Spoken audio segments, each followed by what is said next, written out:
Hi, I'm Rachel, and oh my goodness, this last week has just felt absolutely incredible. The amount of support that I've gotten from family and friends in real life, and also through BookTube about my recently published short story in District Lines, an anthology put out by the bookstore Politics and Prose. It's been incredible. I just you know, that standard thing I guess a lot of authors say about how writing is so solitary. I worked so long to try to eke out a comprehensive story, and there were all of those months of desperately waiting for news that wasn't a rejection, and now suddenly it's not only out in the world, but people are supporting me. That's just so amazing. I'm going to have to link below to Peg from Peg the Book Prize Addict and Ernest Lee Eston's videos, because I got to meet with them in real life last Sunday. And they both included pictures and talked about our meetup, and I think I'm going to do that too. I also took a little bit of footage of the event, just a little bit, and of pictures of the book, so I'm just going to put that right here. So this is where District Lines usually is, but this is Volume 4. I'm in Volume 5, so I have to go find Volume 5 and buy a few copies.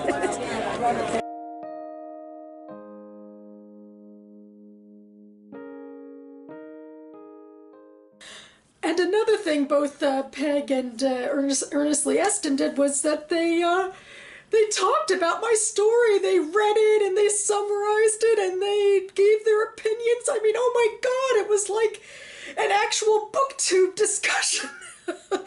Oh gosh, I couldn't believe how amazing that felt to have my story discussed through this venue that has meant so much to me as a writer, but also as a reader. I love this community so much, and I'm just so honored, so tickled that you've all reached out to me this way.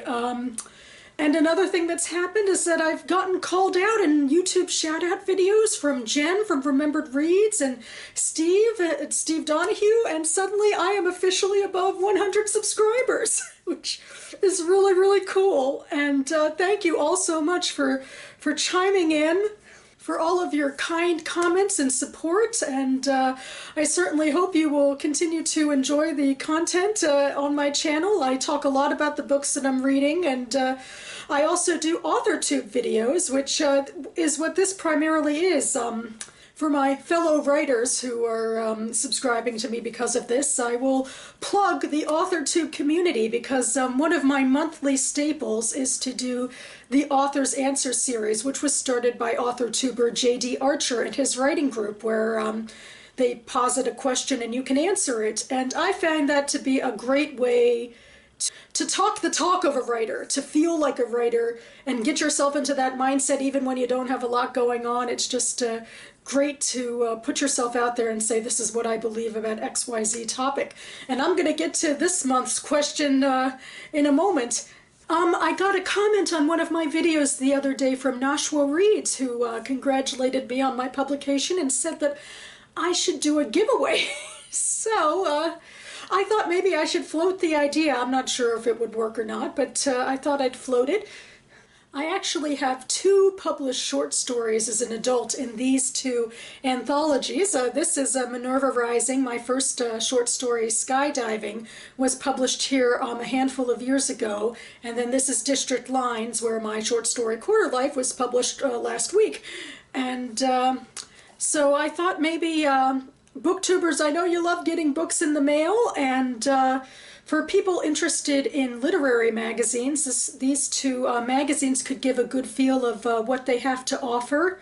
Minerva Rising is a press that when my story was in it, it was really relatively new, and it only had the journal, but now it has publishes chapbooks and other things as well, and novellas. I'll link to a video I did of some novella reviews from Minerva Rising Press. They focus on writing by women, and their journals that are semi-annually published, they all have themes. My theme was mothers, so my story has to do in part with a mother.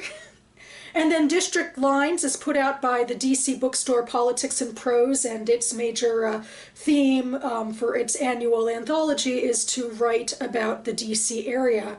And both of these journals include short stories, essays, poetry, and artwork. So for people who create any of those things, these are viable options to get your work out there and to build a name for yourself. So yeah, I have access to these two journals. I thought maybe I'd float the idea, see if anybody would be interested in getting one or both of these in the mail, and I could see about doing a giveaway if the interest is there.